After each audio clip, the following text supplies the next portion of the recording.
everyone, welcome to Track Talk. Today we are talking with Robert Burgess, who is the distributor of Radical sports cars in the east side of Canada. During this talk, we are going to cover why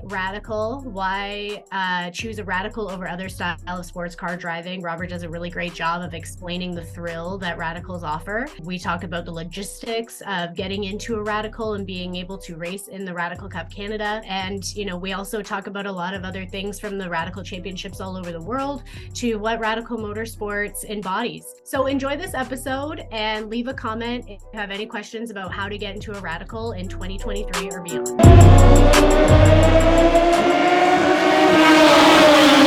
Hi, everybody. Welcome Robert Burgess to Track Talk. Robert is the distributor of Radical cars in the east side of Canada. How's it going today, Robert? It's going great. Happy to be here with you guys. We're busy in the shop right now, getting ready to go racing. So it's always a very exciting time of year when racing season's coming up soon. Talk to us a little bit about you and your past, your racing history. Where did you catch the racing bug? Yeah, so like a lot of people, I come from a racing family. So my dad did a ton of racing. He raced when he was kind of in his late teens, early 20s, primarily in motorcycles. And then he took a lot of years off racing to kind of have a family, and then got back into racing, when I was, getting a little bit older. And so then, I followed him around on a lot of the racing that he was doing, both in Canada and through the US, and then ultimately to Europe as well. And so just growing up around the sport, it's something I always kind of knew about, always something I was already, always interested in. And so, yeah, I started driving at kind of a young age, and then started racing as a young age. And now, I've been in the sport for over 30 years. Cool. So what did you used to race? So I started out primarily doing track days. So I had a street car. It was a classic Mini, and which was kind of an old car at the time. But I started out doing a lot of track days with it, and then doing time attack events with it, and also doing some autocross, that kind of stuff. And then from there, I went to the Bridgestone Racing Academy, which at the time was located at Shannonville. And they had a very cool program where you would you'd work there full time, primarily working on the cars. But then instead of paying you, you would get drive time in the cars. So this was their mechanics driver training program. And so I did that in the summer of 1996. And it was awesome because I got to learn how to work on race cars. But then also, I did my racing license school there. We had our own championships among the mechanics. So we would do a lot of racing there.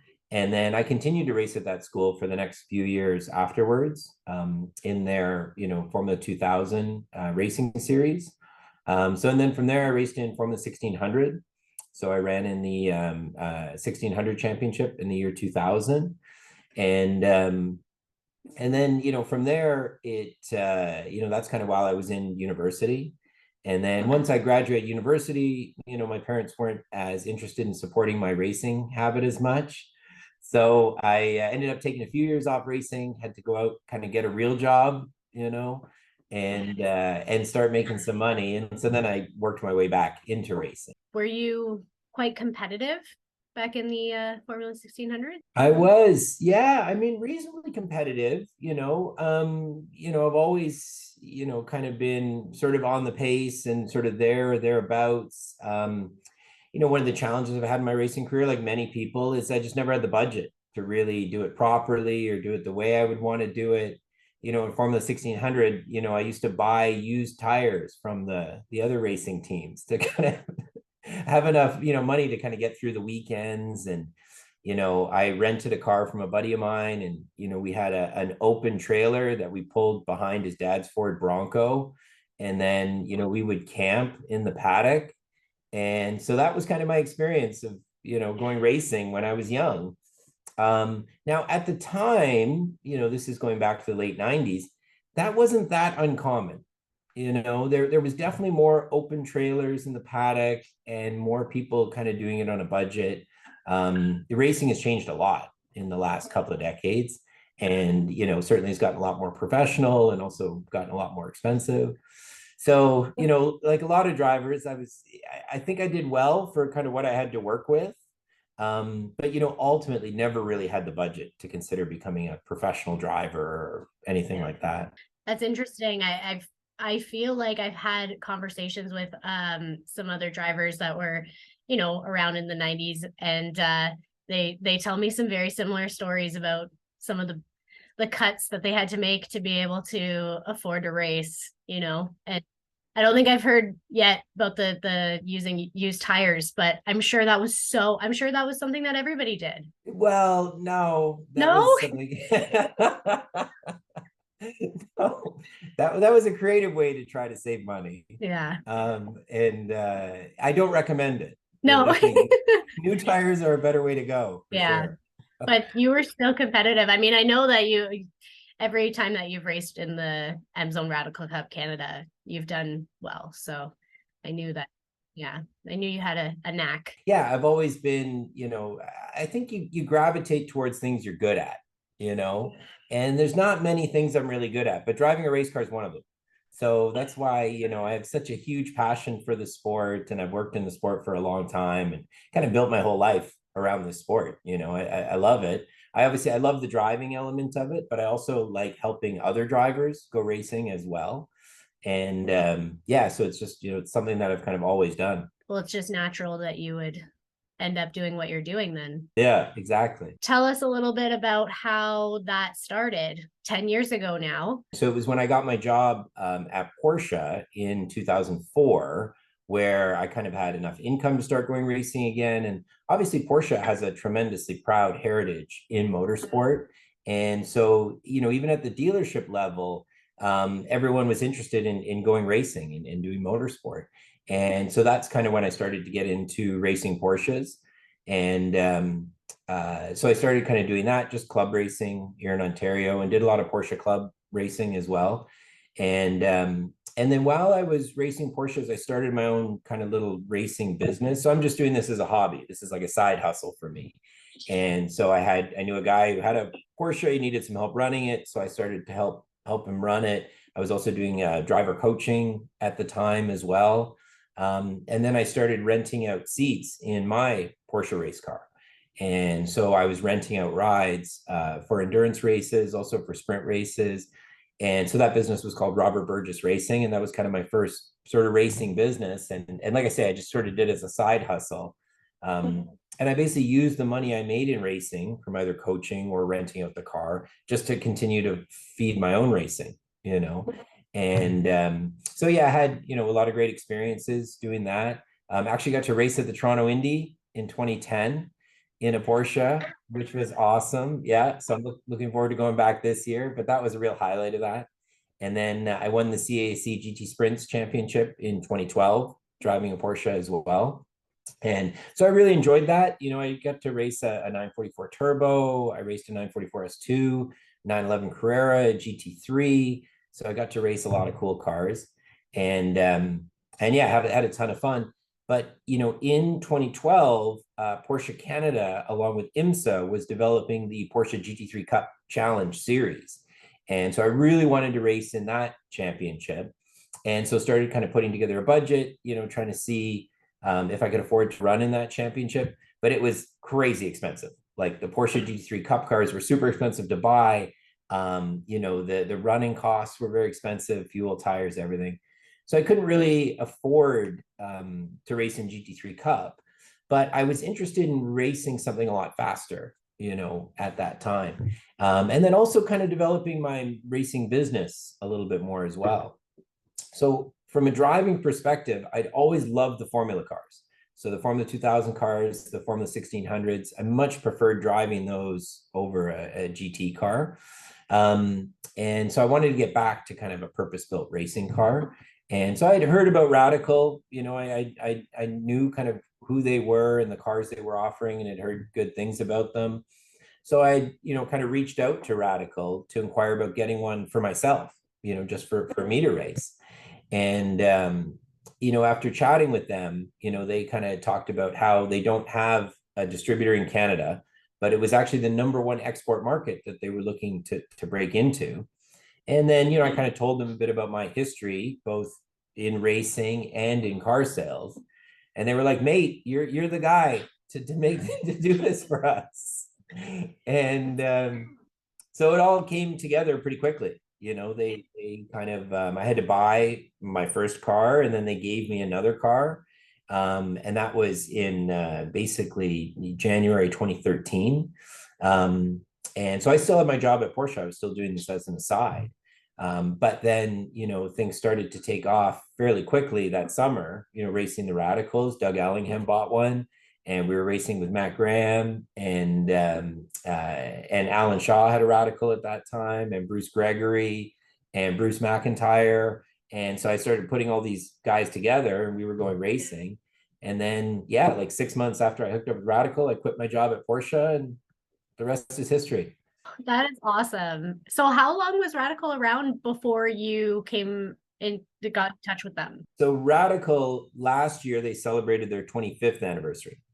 So this was 10 years ago. So they've already been around for 15 years. And they had been very successful. You know, they had hit upon kind of a unique idea, which was to use motorcycle drivetrain and motorcycle, you know, engine technology in a race car. They weren't the first people to do that, but, you know, they kind of modernized that idea. And then also, you know, by trying to control the costs, not only the cost of the car, but also control the running costs. So they just hit on a formula that was like really successful. And that's why Radical's the, you know, one of the world's largest race car manufacturers. And Radicals are sold in 30 countries around the world, and they have over 20 Radical championships globally. So it really is kind of a global phenomenon, you know, and I knew it was successful everywhere else, so I just had to bring it here. It's awesome that they've been able to stay so close to that kind of initial vision for the last 25 years. I mean, you can just tell the culture if you walk through, you know, the paddock of the Radical paddock. It's just friendly, fun, like it's more accessible, you know what I mean? Yeah, no, definitely. I agree that the Radical community is awesome, you know, and there's a number of reasons for that. But I think one of the big reasons is Radical is not, nobody buys a Radical to kind of flex on other people. You know, buying a Radical and racing one is not about showing off to others as if you were racing in Porsche GT3 Cup or for a challenge. So the people who buy Radicals are like real enthusiasts, you know, real driving enthusiasts, real racing enthusiasts. And they want to, you know, to own the car and drive it for their own personal experiences, you know. And so I think that's important. Like Radical owners are real enthusiasts, and so that makes them, you know, makes for a great community. And that shines through. Like it definitely shines through. I can see, you know, the fruition of that just from our paddock. And I haven't been to the States yet, but I'm really looking forward to having the Radical North America Cup come up here for the Honda Indy. So yeah, they're a great group of guys. I just got back from New Orleans. We were down at NOLA for round one of the Radical Cup North America Championship, and yeah, fantastic event, great racing, and great to see, you know, a lot of my American friends, and also talk to them about our event at Toronto Indy. And everyone I talked to down there was so excited about coming to Toronto and racing at the Indy, and I couldn't believe the excitement level. You know, it was really amazing. You mentioned there's 20 championships, so obviously I assume you've been to the US a lot. Have you ever been to like the Caribbean Radical Cup or anything like that? I haven't actually. I've been to the UK several times with Radical, but actually not while a race meeting was going on. So you know, I've done a lot of the US Radical Championship, both as a driver and obviously running cars. But really, I've just been so busy racing in Canada, I haven't gone to any of the other championships. But yeah, you mentioned the Caribbean Championship, which is pretty cool. And they've got one in the Middle East, and they've got several in Asia and throughout Europe, and it really is amazing. the Australian field's pretty big too, right? Yeah, really big in Australia. And so, you know, Radical kind of has, you know, developed this in terms of how they want their championships to run. And it's the same as what we have here in Canada and with FEL. You know, they want it to be professional and prestigious, but also control costs to a certain extent. So not pricing too many people out of the market. And then they want it to be kind of an alternative ladder series for young drivers who are looking to make a career racing or move up the racing ladder, but also a destination for gentleman drivers, and track day enthusiasts who just want to kind of race for fun and make it a hobby. And I think that's part of the reason Radical's been so successful, is by it being able to blend the gentleman drivers, with the young drivers, and be able to put on events that are fun and accessible for everyone. So why a Radical? Now, I just mean, why would somebody choose a Radical over another style of race car? Yeah, I mean, I really get down to the driving experience. It is so fun to drive, and it's so thrilling, and it just provides you with a different experience to what you would get in a street car, and I refer to all production-based race cars as street cars because that's kind of what they started out as. And I mean, I've raced GT cars and touring cars, and it's all fun, but you just don't get that same experience that you get from a purpose-built racing car, and when people are thinking about a Radical, obviously it's a sports prototype, or a Le Mans prototype is the type of race car. But people who are kind of new to it, I like to explain it's really more like a Formula car with a body on it.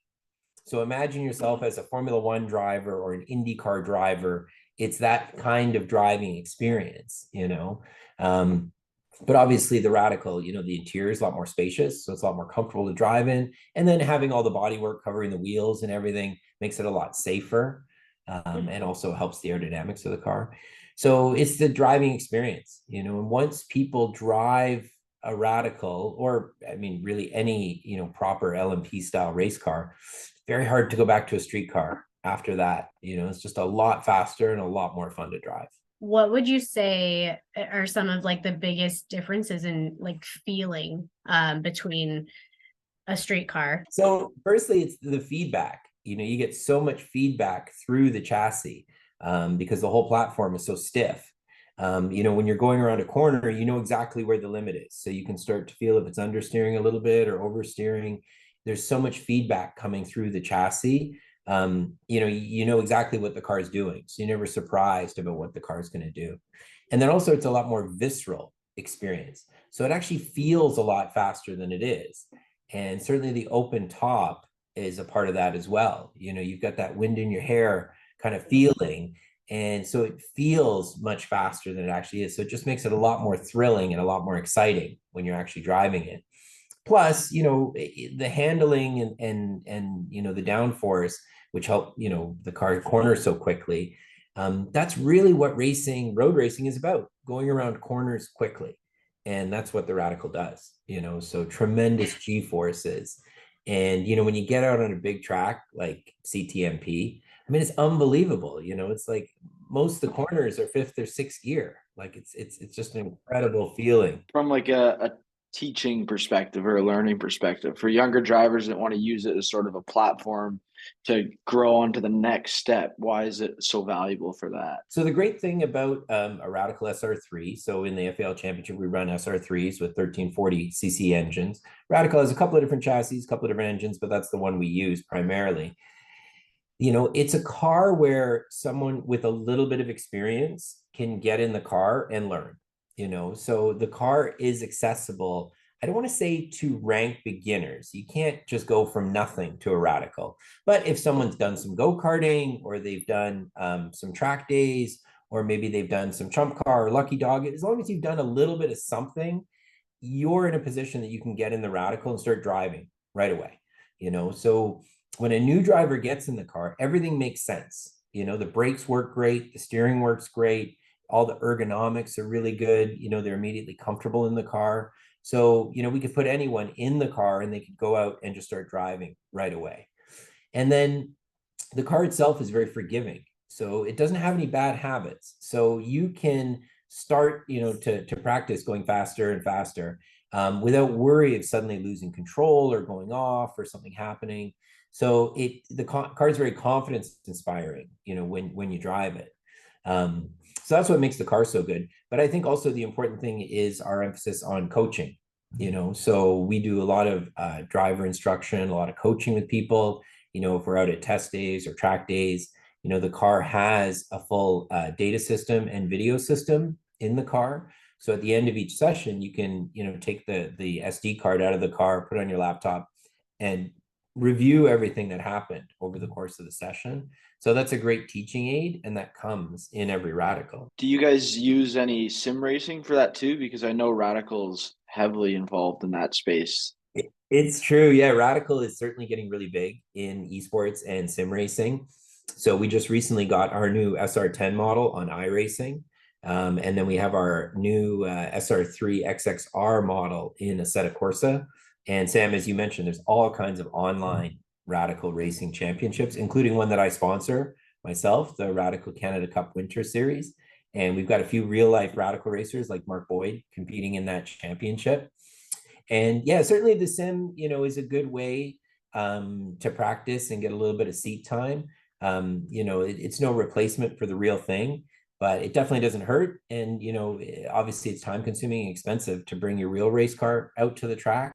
So anything you can do, like driving in the sim, will definitely be helpful. So somebody comes to you, a new driver, whether they're either somebody coming out of karting or Formula 1600, or they're a gentleman driver. What are the steps that you take, first of all, to get them interested, and then secondly, to get them, purchasing or get them in a Radical? Yeah. So, I mean, the good thing is if someone's come to me, they already have some sense of kind of what the Radical is like. And so I always want to chat with people and just kind of figure out what their goals are, what they're trying to do, whether it's a gentleman driver who just wants to do track days, or if it's a young driver who wants to try to become a professional racer, kind of talk to them, establish kind of what their goals are. I always love to invite people here to my shop. So our shop is in North York. We've got a beautiful shop space here. You walk in the door, there's like 10 Radicals there. So that's always very impressive for people to come and see. And then it gives people the opportunity to take a close look in the car, have a seat in the car, really get a sense of what the car is all about. Then I like to arrange a test drive or a test day. So this is an opportunity for a driver to come and try the car. And we normally do that as part of a track day event that's going on at one of the local tracks. So, we might go to Toronto Motorsport Park in Cayuga, or we might go to the driver development track. We might go to CTMP. It might be out at Calabogie, just depending on kind of what works for the driver.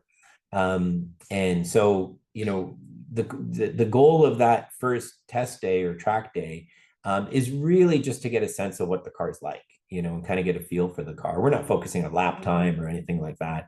We just want people to experience the car, and like I say, once someone experiences it, especially if they've been used to driving street cars, they're pretty blown away. I mean, every test drive I've done, people have been very impressed with the car. So, that's, kind of what, basically the process that we go through. And then if someone really loves the car, obviously they can order a brand new Radical. All new Radicals are hand built in England, and we always have a bit of a waiting list to get them. At the moment, the waiting list is not that bad. It's about 2 to 3 months to get a new car right now. And so we would take a deposit and then order a car. There are a couple of different options you can choose. There's a couple of different colors you can choose. So a nicely equipped brand new Radical, race ready, is going to be about $170,000 in that kind of price range. But then there's also always a good selection of pre-owned Radicals available. So I typically will stock, 2 or 3 good used Radicals, which are available for immediate delivery. And obviously with a pre-owned car, it's going to be that much less expensive. A good used Radical starts around $100,000. But yeah, depending on what you're looking at, could be a little bit more, could be a little bit less. The nice thing about the Radical SR3 is we've slowly developed the platform over time. So even if you were to buy a 10-year-old Radical, it's going to be a similar driving experience to what a brand new car is. And it's going to be almost as fast as well. Well, that's what, for entry level, I feel like, compared to some of the other options that are out there, it's not the most expensive. Correct. Yeah. And I think, the metric I like to use is performance per dollar or lap time per dollar. in this case. It is a fast car that's not really going to break the bank. And then don't forget, when you're, oftentimes when you're going racing, buying the car is the cheapest part. It's the running of the car and all the associated infrastructure, which can be expensive. But even there, Radical does a good job controlling that. The brakes will last a long time, the tires will last a long time. The Radical runs on just pump gas, just 91 pump gas. You don't need to fool around with race gas or drums or any of that kind of stuff. And then, the engine life is quite long. The service intervals are quite long. The car also is relatively simple to work on. So if you were a skilled do-it-yourselfer, you could maintain and work on the car yourself. So all that kind of factors into, what a great value the car is. When you talk about it being exhilarating and fun to drive, it's kind of a testimony when we talk to Kenny Reedman, who is a superbike champion. He was explaining how, his first time in the Radical, he had a holy shit moment, like it was. Exactly. Yeah. Crazy to think you can go around corners at like 200 kilometers an hour, or you can come down through like turn 2 at CTMP without having to lift off the throttle. Never mind turn 2, turn 8 at CTMP. Yeah, turn 8 at CTMP in a lot of cars, you're braking and downshifting. In the Radical, you're barely breathing the throttle. Yeah. And so it's, very thrilling. And it's also rewarding when you can get it right, and you feel like you maximize the performance of something that's that fast. And so you touched on this a bit earlier, but once someone gets a Radical, there's 2 routes they can kind of go, right? They can hire a team to have them help run the car, or they can actually run it on their own. And we've seen people in our paddock, Kenny Reedman, Doug Allenham, like primarily they're running their cars by themselves. So if someone wants to go that route, what's kind of the general knowledge or experience they might need to be able to do so? Yeah, no, I'm glad you brought that up, Sam, because it's true. You don't need a professional team to run a Radical for you, and that's part of what Radical success is that do-it-yourselfers, individuals can run their own cars. The car is designed and built in such a way that it's not super sophisticated. You don't need a ton of specialty tools. You can look after it and run the car yourself if that's what you want to do. So, all you obviously need a truck and a trailer, a 1-car trailer to move the car around. If you're in a race weekend, you're going to need a crew person, just someone to help take body work on and off, torque wheels, check tire pressures, put fuel in, stuff like that. It really kind of can be that simple. Now, if you have a problem with the car and let's say you need to change an engine or fix crash damage, well, that's where having a professional team really comes into it, because people won't be able to do those big jobs by themselves, in the middle of a race weekend. The other advantage with, the professional teams that run the cars is they know a little bit more about setup and kind of how to dial the cars in and that kind of stuff. Whereas if you're doing it on your own, trial and error, it takes a while for you to kind of figure all that stuff out. But I think it's really great in the FEL series, the mix we have of do-it-yourselfers who run the car themselves very successfully, and then also professional teams like Radical Canada or Ryspec or Tooth. Britain West had run cars previous. That's an option for people as well. And so that's what we call arrive and drive. So you buy a car and then give it to a professional team, and they take care of everything for you. And you just show up and drive the car, and that's it. Now, I'm going to ask about the costing of something like that or that type of a program, just because I've received that question a few times, and that's something that FEL Motorsports is not, that's not part of what we do. We kind of send them your way. A program like that for, an amateur driver coming in, just purchased a car, what would it cost them to run the season with a team? Yeah, exactly. So it depends. That question is difficult to answer because it always depends what's included, within that. And so some teams will include everything, kind of, entry fee, tires, transport crew, everything. Other teams will kind of break it down depending on what you need.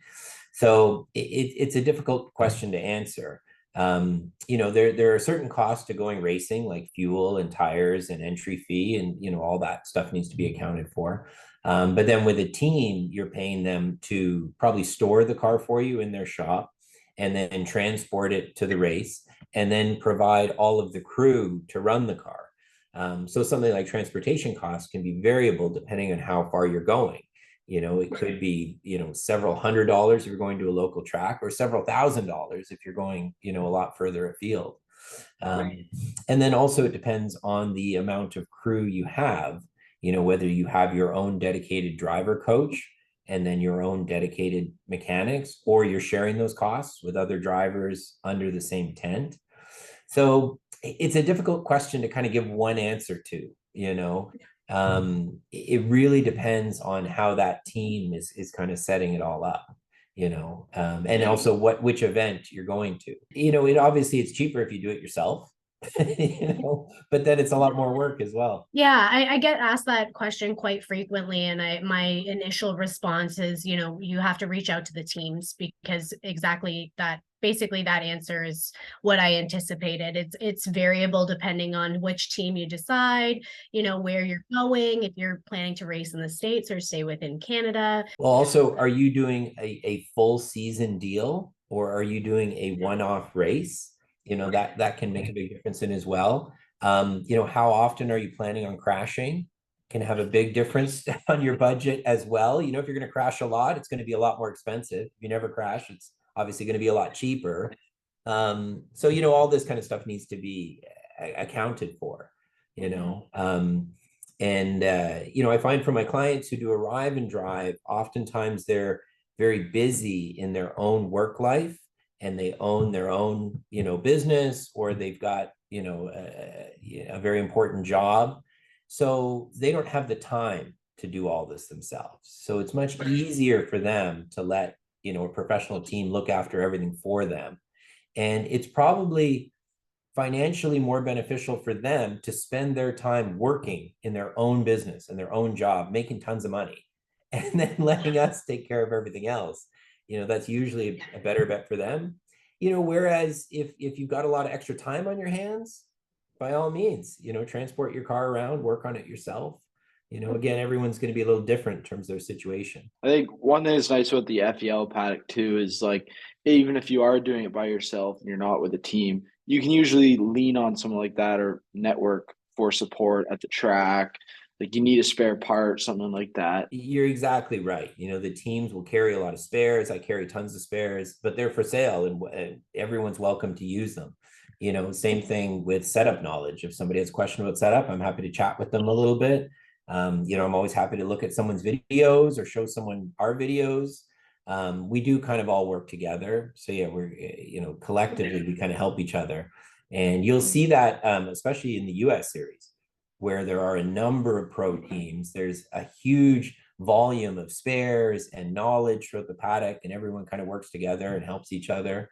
And, so fierce rivals on the track, but very friendly and helpful off the track. Yeah, and I mean, that type of communication and working together elevates the series as a whole, right? Like, it brings up the competition level that much. So this is the hot lap section. First one, do you prefer wet or dry races? I love driving in the wet and racing in the rain. I enjoy it. I've had some success there. I do really like it.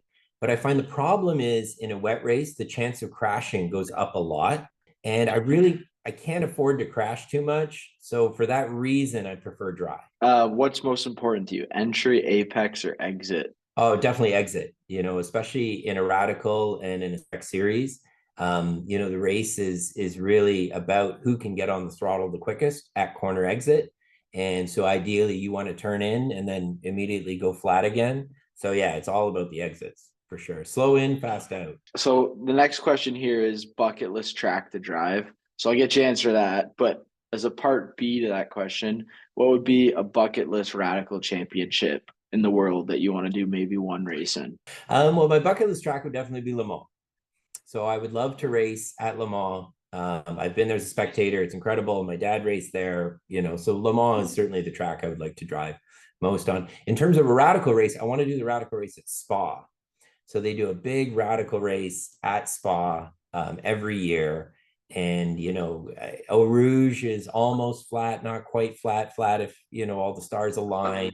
And so to go streaming through there with another 40 Radicals would be incredible. So I'm hoping I get the chance to go to Spa. What's interesting is Austin Riley won the US championship, Radical Championship last year. The prize for winning the US Radical Championship is you get to do a race in Europe. So Austin is going to be heading over to Europe this summer to do a radical race. How about a bucket list event to attend as a fan? I don't like attending races as a fan, because I work in racing and I'm at racetracks all the time. If I have a weekend off, the last thing I want to do is go to a racetrack. So there's not many events. If I had to answer that, my answer would probably be the Goodwood Festival of Speed. I'm a big classic car enthusiast. So to go to the Goodwood Festival of Speed, I think would be amazing. That's a great answer. Where is that? So that's in England. And it's a big kind of classic car festival, vintage race car festival. And it takes place on a driveway. So Lord March in England has this palatial estate. He's a huge car enthusiast, and he's got this big, long uphill driveway. And so they do kind of a hill climb where they start, kind of at the road, and they race all the way up to his house on this driveway. And yeah, very cool event. Do you prefer to have a little bit of oversteer or understeer in a setup? I prefer the car to understeer a little bit.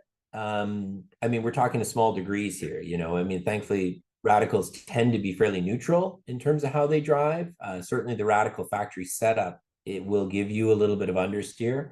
What's interesting is how the aerodynamics on the radical work. As you go faster around a corner, you pick up rear grip. So that is the downforce builds at the back of the car more quickly than it does at the front of the car. So the faster you go around a corner, the more likely, or I should say the faster the corner is, the more likely you are to get a little bit of understeer. And that's part of the reason that makes the radical so confidence inspiring to drive. It's not going to oversteer in turn 8 or turn 2 or, in the middle of a fast corner. It's going to just gently understeer. So it just gives you a lot of confidence. The car's not going to suddenly snap sideways.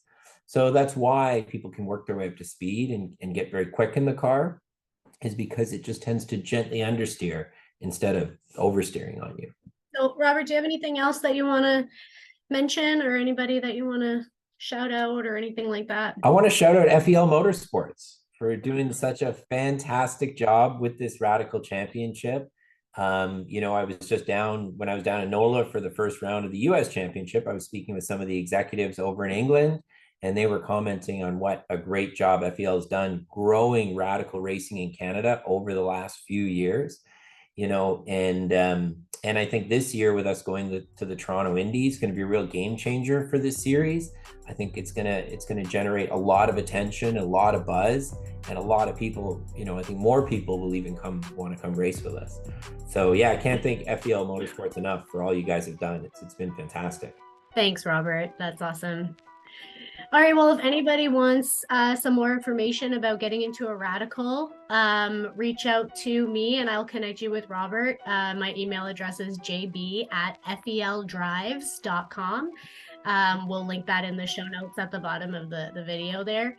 But anyway, thank you, Robert. That was awesome. Super insightful. I think the viewers are going to get a lot of value out of this. So yeah, no, this was great, guys. And I'm looking forward to seeing you at the track. Still going bad on you anyway. Whoa, whoa, whoa, whoa. I can feel like 80 rats in my Marys. Me and Drizzy back to back is getting scary.